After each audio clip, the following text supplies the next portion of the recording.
fellow Toastmasters. Today I am going to teach you an essential life skill that you probably did not learn because you grew up in a place that eats normal food. I, however, grew up in South Carolina, and we express love by handing each other soggy bags of boiled peanuts. Today I am going to teach you how to pronounce, how to eat them, and how to really enjoy them. But I'm also going to teach you why they are important on a couple of different levels. Let's get to it. I am going to need you to participate in this. Most Midwesterners are going to say boiled, boiled. Too much mouth movement going on here. If you need to pronounce this like a Southerner, you need to think about that Southern vowel glide. You got to get it going. You need to think of this word as bold, bold. You can think of it like bald, as that will get you close to it. Because I am from the low country of South Carolina, right down near Charleston, I would most likely pronounce it close to that second, B-O-W-L-D, bold. And now that D is just like a silent little flick at the end. I'm going to say it, and then I'm going to have you practice it with me. Bold. Bold. One more time. Bold. Bold. You are starting to sound like true Southerners. You could go down south and ask for a bag of boiled peanuts, and people would know what you were actually saying. How to eat boiled peanuts. This is something that is really fun to watch when tourists come to Charleston in the summer to enjoy the historical aspects of that city. You hand them some boiled peanuts because they are ready to take on the essence of Southern cuisine. However, many people have no idea what you actually do with this boiled peanut. I'm going to teach you how to eat a boiled peanut the Southern way. The first thing that you do is you make sure that you have to have two containers, or that you are outside and the surroundings do not matter, because you can then just throw them on the ground. Here at IPC, we will put our shelves in cups. The first thing you do is you pick the prettiest boiled peanut from your cup. This next step is going to be really important. You gather your friends around you. This is why boiled peanuts is an appropriate topic for Toastmasters. Then you put, this is where I shocked Denise the last time I gave this speech, you put the whole shell in your mouth. Do not eat the shell. This is a very important piece of the instruction. Once you put that peanut in there, you just roll it around and you harvest all of that salty, peanutty goodness.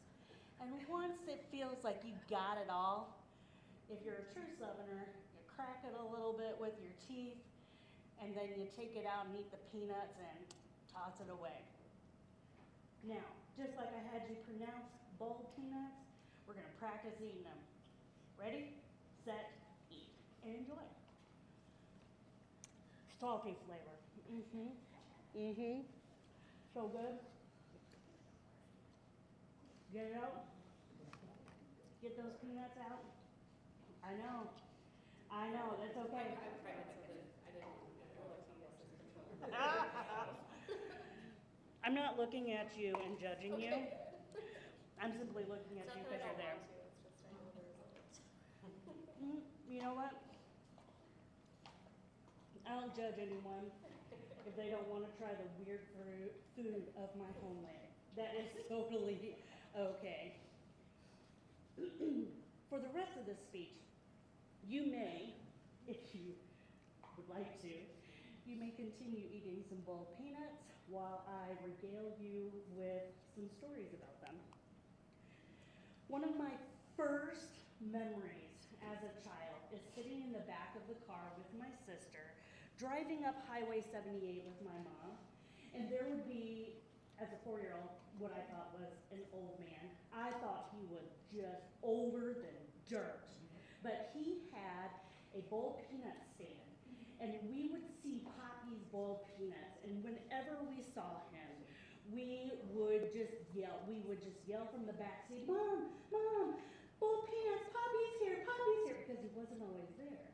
And this is not Poppy, but this man kind of reminds me of Poppy, because Poppy always had a pair of overalls, and Poppy always had a smile for you, and a wink, and sometimes a little piece of candy in his front pocket. The other thing that I remember is going to many, many softball games. I started playing softball in middle school, and so did my sister.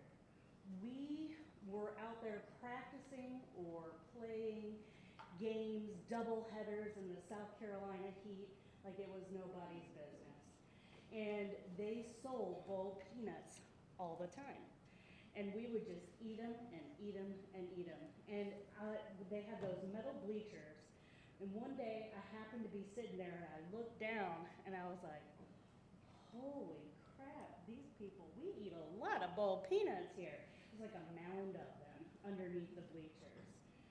It was a fun time. But as I grew up, I became much more interested in history. As many of you know, I went into archaeology. And so I started to learn about the history of the foods and the rich cultural traditions that exist in South Carolina, do so in part because of the slave trade that happened in from the 1600s up until the 1800s. Because South Carolina is a subtropical climate, many of the foods or crops that African people brought with them just grew like nobody's business in that subtropical climate. And peanuts was one of those. The word peanut is, in the South, many people call them goobers. A goober, that word actually comes from the Kigongo word, nguba. And that comes from, there are many, many different flavors, I would say, of language and Creoles in that area.